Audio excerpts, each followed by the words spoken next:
नमस्कार श्रोताओं, मैं doctor Mohan Singh Sambhal, assistant professor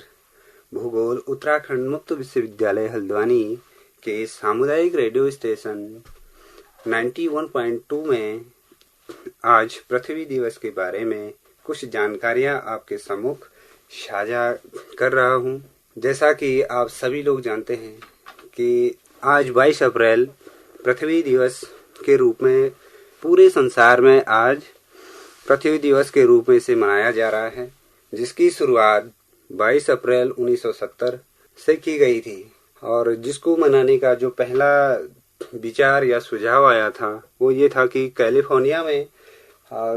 तेल के जो भंडार थे या तेल का जो कलेक्शन किया गया था उनमें बहुत बड़ी मात्रा में रिसाव हो गया था। अब उन रिसावों को देखते हुए वहाँ के जो प्रबुद्ध बुद्धिजीवी वर्ग था उसको लगा कि भैया अगर इस तरह से हमारे जो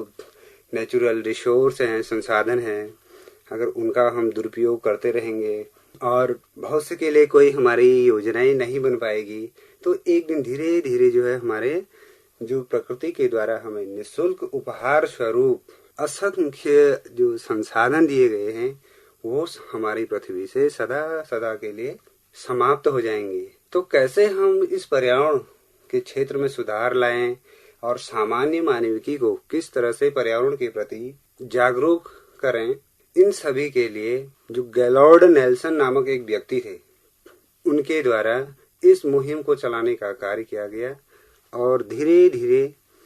वर्तमान समय में लगभग 191 देश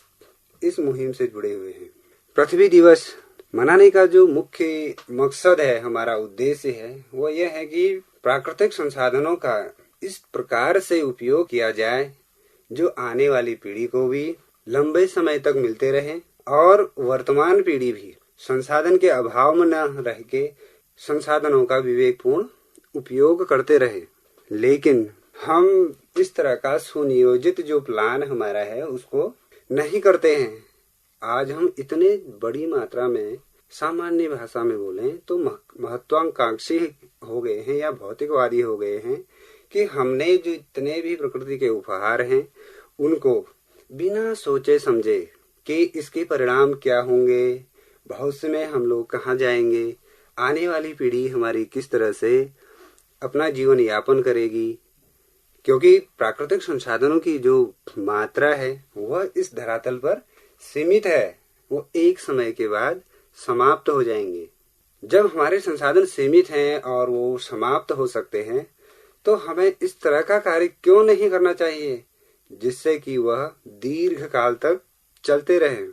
और न ही हमें किसी तरह की परेशानियां हो का सामना करना पड़े और न आने वाली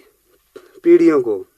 और न ही हमारी पृथ्वी को, क्योंकि पृथ्वी ही सौरमंडल का एक ऐसा एकमात्र ग्रह है जिसमें जनजीवन है और जीवन यापन की सभी संभावनाएं इसमें उपलब्ध हैं। इसके अलावा जो हमारे 7 ग्रह हैं उनमें किसी भी तरह अभी तक मतलब वर्तमान की तकनीकों या मानव ज्ञान ने उन पर विजय प्राप्त नहीं किया है। लेकिन इतना कुछ सब कुछ जानने के बाद भी हम लोग आज भी अनभिज्ञ बने हैं कि आने वाले समय में हमारा जीवन संकटमय है, हमारी पृथ्वी संकटमय में है और इसमें रहने वाले निवासी संकट की अवस्था से गुजर रहे हैं। जैसा कि हम देख रहे हैं करंट समय में मतलब वर्तमान समय में जलवायु परिवर्तन एक ग्लोबल समस्या बन चुकी है। पूरे संसार में हर जागरूक व्यक्ति इस संकट से परेशान है कि वो कहते हैं कि किस तरह से हम इस जलवायु परिवर्तन के दौर से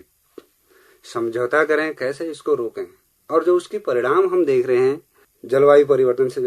ग्लोबल वार्मिंग, ओजोन जो हमारी सुरक्षा कवच है उसका ह्रासीकरण, जो हमारे प्राकृतिक साधन है अर्थात जिनका उपयोग करके हम अपना जीवन यापन कर रहे हैं, जैसे कि खाद्य उत्पादन, वो भी धीरे धीरे कमी हो रही है, जिसके कारण हम भूखे रहने की जैसी अवस्था में आ गए हैं। मतलब हमारे ऊपर एक खाद्यान्न संकट आ रहा है। और वर्षा या हम मौसम की बात करें, मौसम का जो प्रतिरूप है वो धीरे धीरे बदल रहा है। आपने देखा होगा कि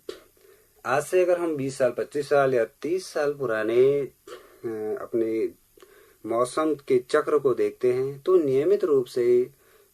वर्षा, जाड़ा, गर्मी का सीजन चलता था। लेकिन वर्तमान में जो मानव जनित जलवायु परिवर्तन है,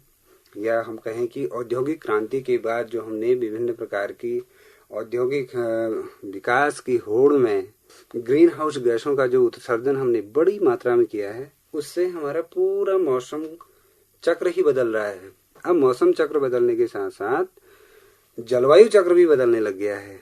जिनके जो परिणाम देखे गए हैं वे हैं चरम मौसमी घटनाएं,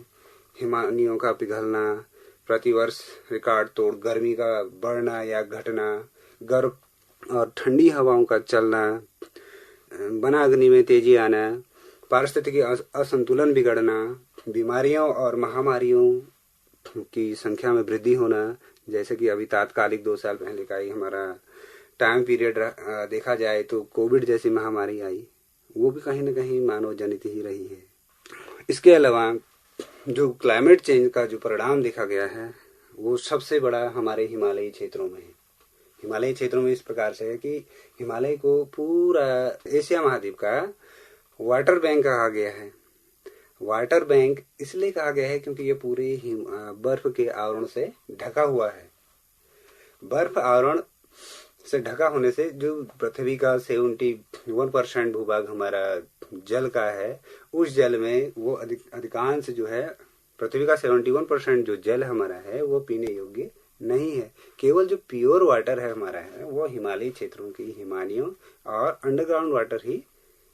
कुछ विशेष स्थानों पर ही साफ है। जब हमारा वाटर बैंक हिमालय कई सैकड़ों किलोमीटर के आवरण में फैली हुई हिमानियों को धीरे धीरे पिघला रहा है, एक समय ऐसा आएगा कि वो धीरे धीरे समाप्त होने की कगार में आ जाएंगे। तब हमारे पास जो दुनिया के सबसे घने मानवीय आवासीय क्षेत्र हिमालयी प्रदेश हैं वो जनविहीन हो जाएंगे, या यहाँ की प्राकृतिक संपदा पारिस्थितिकी के लिए बहुत बड़ा एक संकट का संकेत है। और दूसरी ओर हम देखते हैं समुद्री जल स्तर, जहाँ एक और जलवायु परिवर्तन से हमारे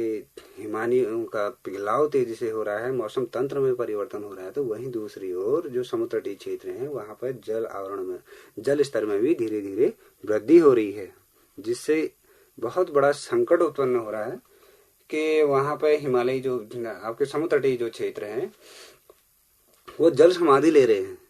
तो जल समाधि अगर वो लेंगे तो हमारा मैदानी जो क्षेत्र है वो धीरे धीरे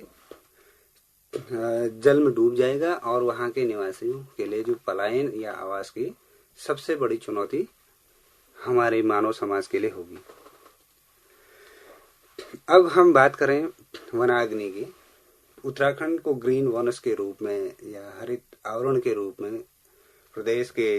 गिने चुने जो टॉप 10 हमारे 10 राज्य हैं, 10 राज्यों में गिना जाता है, जिसके पास अपना एक बहुत बड़ा वन आवरण है। लेकिन हम आज के दौर में अगर देखें या आज के समय उसको देख रहे हैं कि प्रतिदिन सैकड़ों वनाग्नि की घटनाएं हो रही हैं। कल के एक दैनिक न्यूज़पेपर में मैं देख रहा था कि लगभग पिछले एक हफ्ते में 386 फॉरेस्ट फायर की जो घटनाएं हैं वो घटित हो चुकी हैं, जिसके लिए आज हमारे मुख्यमंत्री जी ने एक्शन भी लिया है कि अगर किसी भी वन क्षेत्र में वनाग्नि की घटनाएं अगर तीव्र गति से घटित होती हैं तो उसके लिए जो हमारे